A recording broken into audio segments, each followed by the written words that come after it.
Hello and welcome to Prairie Pulse. Coming up a little bit later in the show, we'll see an amazing church restoration project going on in Buxton, North Dakota. But first, joining me now is our guest, Murray Nash, the Cass County Election Administrator, here to talk about voting in the upcoming election. Thanks for joining us today, My pleasure. Murray. As we get started, we always ask, tell folks a little bit about yourself and your background maybe. Sure. As some people might identify, I'm Australian by birth. I was born and grew up in Australia. I had a career in the Royal Australian Navy for about 25 years before I relocated here. And I'm here because I met my lovely wife while I was stationed in the Australian Embassy in Washington, DC. We met, shortly afterwards got married, relocated back to Australia. 3 children. After that, my wife was feeling a bit homesick, so I left the service and we relocated here. I went through the residency and naturalisation process, and I was very proud to receive my US citizenship in 2018, and here I am. Well, congratulations and welcome to the United States, although you've been here a while. Yeah. We're here to discuss voting. Tell me what it is you do and what's your role in the upcoming election. Sure. I work for the county, Cass County, as the election administrator, and under the broad direction of the finance director, I'm responsible for planning, executing, managing all aspects of the upcoming general election and subsequent election cycles. Yeah. Of course, now you're Cass County, and I assume many counties are structured very similar, but how many people in Cass County are involved and work with the election? Sure. In the county itself, we have 2 staff, myself and an election coordinator that are specifically assigned election roles. But when it comes to an election, it's all hands to the pump, because as you'd appreciate, there's a lot more work than just 2 people can handle. So the entire finance department is pretty much dedicated to election work at the moment, and other parts of the county, IT in particular, are very heavily involved as well. So it would be easily 20 plus people at any one time across the county working on the election. Yeah, and best I know, you can't have an election without volunteers at the polling stations especially. How many volunteers do you have and how do you find them? Yeah, it's so true. We do actually pay them. It's a modest fee. It's so they are compensated for their efforts. It is very long hours, particularly election day. It's a 12-hour day at the polls, and there's preliminary and post-voting activities there, and the early voting period as well. So we entered into a recruiting process earlier this year via a couple of channels. We sent out applications, which you might have seen yourself in the tax assessments that went out. We asked for people to express their interest that way, and there was a couple of online aspects, online nomination processes on the Cass County website. So we received a really gratifying number of interest from both those channels, more than adequate to fill our 200 odd positions that we have to support the election. So 200 plus, okay. It's about that. About that, okay. For people who don't know, how does one vote in Cass County and pretty much North Dakota? Can you go through sort of the voting requirements? Sure. North Dakota is a non-voter registration state. I believe it's the only one in the country, but all you need to vote in North Dakota is to be a North Dakota resident, over 18, and a US citizen. And you just need to have your valid form of ID. You go to one of the vote centres that are in the county, and you'll be able to exercise your democratic right. Well, I do want to take a moment because, of course, we have Minnesota viewers also watching. So mention that in Minnesota, you must register to vote. And you can register the same day in Minnesota as you vote, or online, or, of course, by paper. And I understand you just have to bring proof of an ID and address to the polling station. And, of course, that's in Minnesota. So what is the requirement when you go to a station in North Dakota? What do I have to bring? You need a valid form of ID, which state-issued ID, which would be a driver's license, a non-driver's ID, also issued by NDDOT, a tribal identification card for those folks that have one of those is also a valid form of ID, and a long-term care certificate for residents of assisted living homes and stuff like that. They're valid IDs for voting. Sometimes you might require supplemental information just to clarify address status, a bank statement, mortgage, rental agreement, something like that. Electric bill or something? Something like that, utility, yeah. Something along those lines, and that would, clarify your age, your residency, and your citizenship status in most cases. Well, Murray, how about new Americans who have just become U.S. citizens? Yeah, indeed.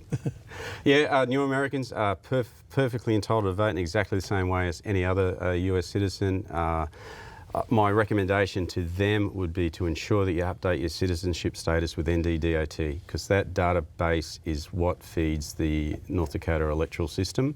So you'd need to take your naturalisation certificate or passport or whatever document they require to update your citizenship status, and that will feed into the electoral system, and it should just be plain sailing on election day. It's what I had to do the first time I voted here. Well, there you go. Can you talk a bit about yourself, being a new American? I think you said 2018. Sure. So can you talk some about that? Yeah. Even prior to. Well, I couldn't vote prior to that, obviously. Yeah. But once I received my naturalisation and my certificate, which is sitting at home in a nice frame, I just went to the DOT, and I think I teamed it up with getting a real ID. And yes, you need to provide that sort of information to get your real ID, and it's a pretty seamless process. Take your paperwork along, your current driver's licence.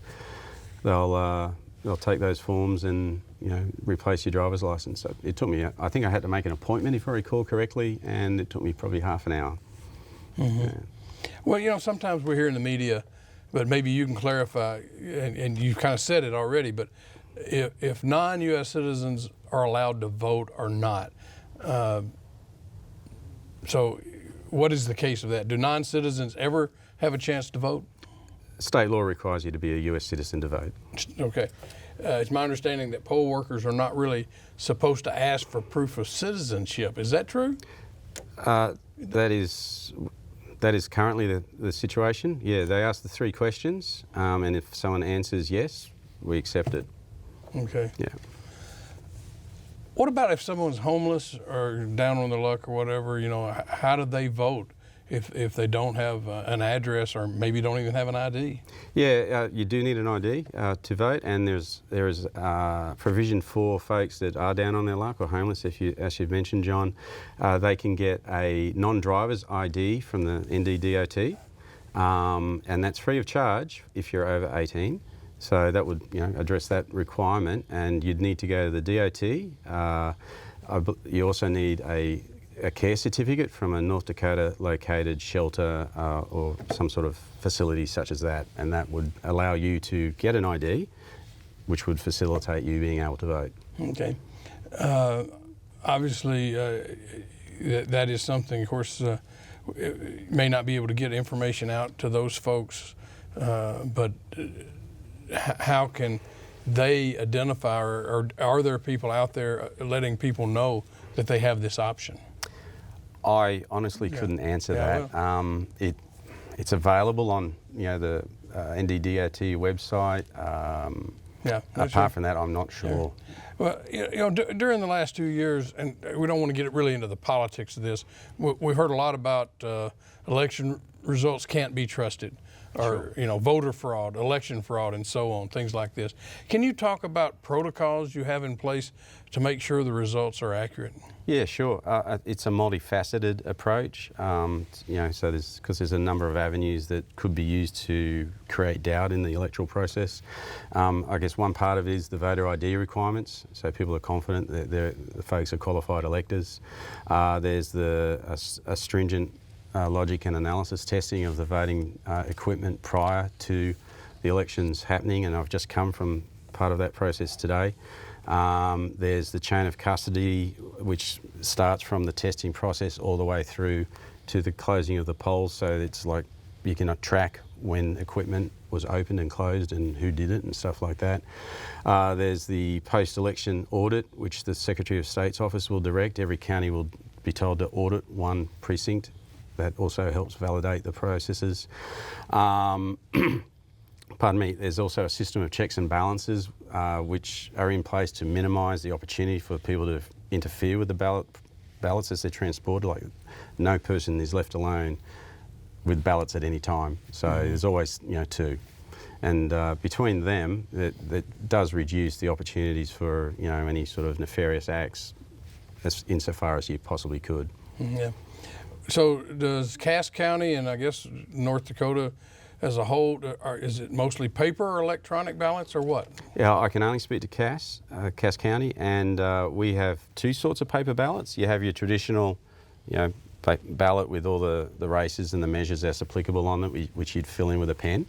And the other paper ballot is produced by a machine called the Express Vote, which is basically a big dumb terminal, and it's there to assist primarily folks that might need a little assistance with visual, hearing. Quadriplegics can actually use it with one of those puff tools. So you would, the races are portrayed on the screen. You would select your preferred candidate and or ballot measure as applicable. It would come to the end. You're given an opportunity to review that range of selections that you've made, and then you can go ahead and hit print. It would print a paper ballot for you. You then again have an opportunity to make sure it, that's what I want, and then you would go and feed that that paper ballot into the tabulating machine, and that's how it would be counted, the same as the handwritten one. What about how do absentee and mail-in ballots work? Can you talk about the process, and have they already gone out? Oh, for sure, yeah. There's a lot of people that vote absentee, and the folks that decide this weather isn't for them and need to get out of town. Today I can really feel that. So the absentee process, you need to apply for a ballot. So you need to get an application. There's a range of ways you can do that. You can go to the Secretary of State website, vote.nd.gov, and there's a portal there. That'll give you a ballot to fill out. You could come into the courthouse and pick one up. Sorry, an application for a ballot, my mistake. Come into the courthouse and pick up an application. You can call the courthouse at the finance office, 701-241-5600, and one of our staff, myself even possibly, would mail one out to you, or you can email us at elections@casscountynd.gov, and we'll mail one out to you as well. The important thing to notice is the application needs to be filled out completely, like names, addresses, telephone numbers, everything it asks for. You need to sign it, and you need to return it to the courthouse so we can then mail out a ballot. The important thing to remember is that you need to get this at the absentee board where they go through the absentee ballots. They verify the signature on the application with the signature on the ballot, on the mail-in envelope that the ballot comes back in. And if there's mismatches, that's when the questions get asked. And we find every election cycle that a lot of those mismatches are perfectly honest mistakes, that a husband and wife might have mixed up their ballot and their application paperwork or something like that. So, yeah, that's something to be careful of. Mm-hmm. And, yeah. Okay. Hey, what's the deadline for doing mail-in ballot? Well, an absentee ballot will be accepted if it's postmarked prior to 5 p.m. on the 7th of November. You can drop it off at the courthouse up until closing correction. You can drop it off at the drop box outside the courthouse on the 2nd Street. No, on the 5 p.m. prior to election day, and I believe you can drop it in at the courthouse on election day. Okay. Well, let's talk about your tenure at Cass County. Have you ever experienced any voter fraud? How much have you seen, if any? In my time at Cass County, I've not seen any voter fraud, and I'm not aware of any voter fraud that's occurred in Cass County. Okay. But you kind of hit on this, but then, how difficult is it to commit voter fraud? Because everybody talks about it. I'd say everybody. A number of people will always talk about it, that people are committing voter fraud or. Yeah. It would have to be a deliberate, conscious act. It couldn't be something that was unintentional. You'd have to make a false statement at least. You'd be signing your name to something that wasn't accurate. On a bulk scale, it would require significant resources to have the wherewithal to have any impact upon the electoral process. So, yeah. Mm-hmm. Well, let's discuss maybe a little bit from your perspective or what you know, the importance of voting in this country and why should people take it seriously? Well, voting is the bedrock of the democratic system, for the government in this country. And if you want to have a say in your city, your county, your state, or your nation, the way any of those levels of government run, managed, etc., you need to vote. But ultimately, though, under US law and constitution, voting is up to the personal discretion of an individual. So if you choose to vote, vote. If you don't choose to vote, don't. Can you talk at all? Can you tell me a little bit? Are there significant differences in Australian ways and the U.S. ways of voting and things? Well, I guess the fundamental difference in the Australian electoral system is that it's mandatory voting. In that, if you are enrolled to vote, you are expected to vote. And when you enrol, typically you can enrol before you're 18, but similar to here, you have to be 18 to vote. And once you're in the roll, you're in the roll. So yeah, you'll get please explains if you don't vote, and the small fines too if your explanation's not reasonable. Oh, really? Okay. Well, have you found it interesting, or what have you found of our voter turnouts here in the United States? I haven't paid a lot of attention to it, but they are lower than Australian, and it's mandatory, and people don't like paying a small fine, even if it is a small fine. So your turnout's going to be higher. Yeah. Well, if someone has recently moved or their driver's license maybe still has the old address, sure. What do voters need in order to vote at the proper voting place? Well, first up, the back end of your question first, I'll address that. Cass County uses vote centres. So any qualified elector of Cass County can vote in any one of our 11 vote centres. So it doesn't matter where you go, you can vote at any one of them. But you need to have your ID. You make sure you have your ID, and if you need your supplemental evidence, take that along with you. And if you haven't corrected your address at the end, try and get to the NDDOT before election day or early voting day if you're voting on early voting week, sorry. And update your ID, update your address. You can do it online, you can do it in person. We do have QR codes, which we will have at the vote centres. So if you have a smartphone, you can scan the QR code and update your address at the NDDOT website. And when you get to the poll clerk to check in, you can just show them that, and that's consider the supplemental information to update your address. Sure. Do you have any last-minute tips for people getting ready to vote?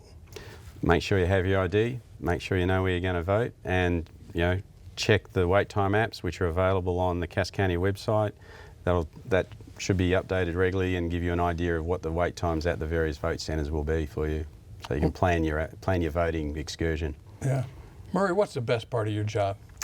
I work with great people. They are truly fantastic. We couldn't work the elections as we are without them. They're really good to work with. Yeah. Well, we are out of time, but if people want more information, where can they go? Who can they contact? Sure. They can come to Cass County Courthouse on 9th Street there, 2nd Street. And they ask for the Finance Department. They can call the Finance Department at 701-241-5600 and ask to speak to someone about the issue. They can look at the Cass County website, and under Finance tab there's an Elections tab as well. There's a whole bunch of information there.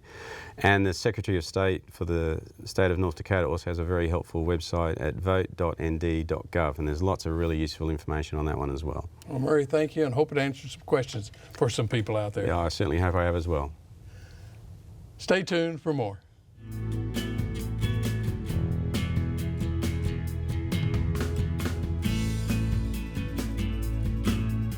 Community leaders and citizens are restoring a 19th century Lutheran church in Buxton, North Dakota.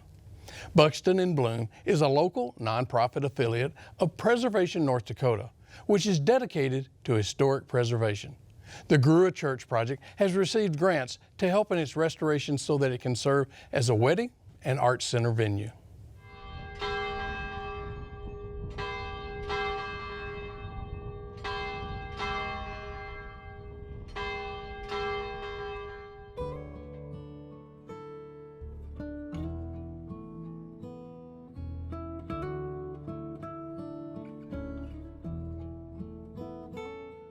As an architect, I've always had kind of a soft spot for the historic rural churches.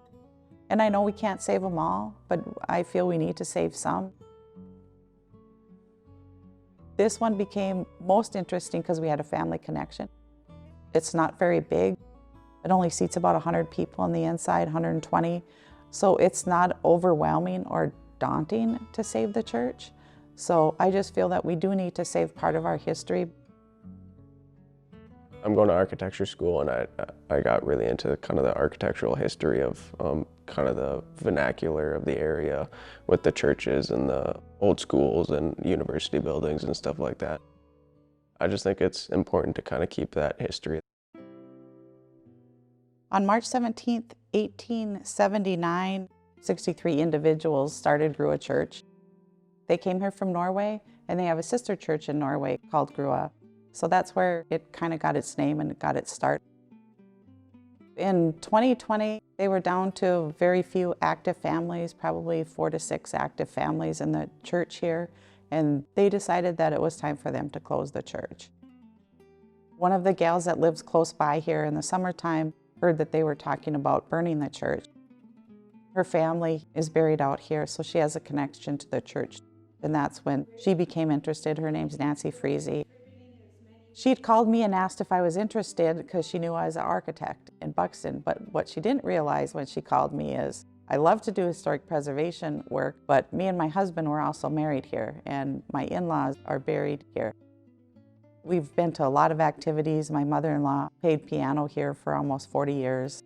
Both of my sons, Coy and Jace, were baptized here, so I had a connection too. So when she was interested in saving the church and doing something with it, I jumped on board. So the Buxton and Bloom, the board of directors, we got together and we said, yes, we're in. Challenges are always finding the funds to do the work and finding those people that are willing to donate, and also finding people are willing to donate their time too. There's no running water, so anytime we need any sort of hot water, it's drive over to our farm, which is a couple miles, and load up a plastic storage container that we filled full of warm water. That's always kind of been a struggle as far as keeping it clean. I used to clean with my grandma here when I was younger, and same issue there. You get your bucket of hot water so you can mop the floors from 2 miles away, which sounds kind of insane. We plan on having 2 events here every year. Last year we had an event in July. We did fresh lefse on a Blackstone grill. My mom, my sister, and one of my sister's friends, we made lefse and lemonade, and we had kind of a closing ceremony. And the other event is we received a grant from the North Dakota Council on the Arts, and we had Waddington Brothers. They're from southwestern North Dakota, and they came and performed a concert here the last Saturday in October. And that's going to be another event that we want to do yearly, kind of an end of October fall concert. It's been used for weddings for probably since it's been built, so kind of continuing that use, but also I envision kind of the future concerts. It creates kind of an interesting acoustical setting with all the tin surrounded by it. The previous concert that we had a pretty good turnout. Since the pandemic, we're seeing people just wanting to have more of those type of events close to home. We used to have to travel to do those type of events, so having some cultural events closer to home right here in North Dakota and western Minnesota, it's just a perfect spot. Our thought is to maybe have visiting artists. Traveling artists could probably come and stay here for a couple weeks at a time and do some of their artwork at this location, and maybe we can have an art exhibit too. We would like to see it done in 3 to 5 years. That's kind of our goal. Our main goal this year is to get the roof redone. We do have a grant from the North Dakota State Historical Society that we're still looking for some grant funds for matching so that we can keep the water out. We're going to be painting the outside, so we're just really excited and thankful that we have other groups that are interested in being part of our project. There's definitely some nostalgia. Sitting in the pews when I was younger, I used to sit there and shuffle my feet back and forth because they never touched the ground. So I get some memories like that, or watching my grandma play the organ here. There have been a couple times where I've played the piano for Sunday church service. The second I walk through that door, it just kind of floods my memory full of times like that. I feel calm when I come to Grua Church. It just has this pleasant, calm, peaceful feeling. It's quiet, it's serene. It has the nice backdrop of the coulee with the evergreen trees, and you can see it from the highway when you drive by too. It's a little off in the distance, but it still has that nostalgic look.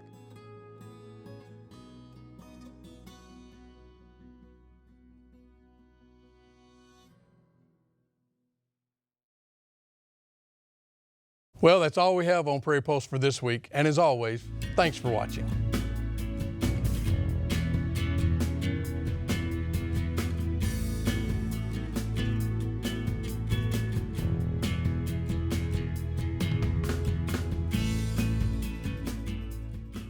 Funded by the North Dakota Council on the Arts and by the members of Prairie Public.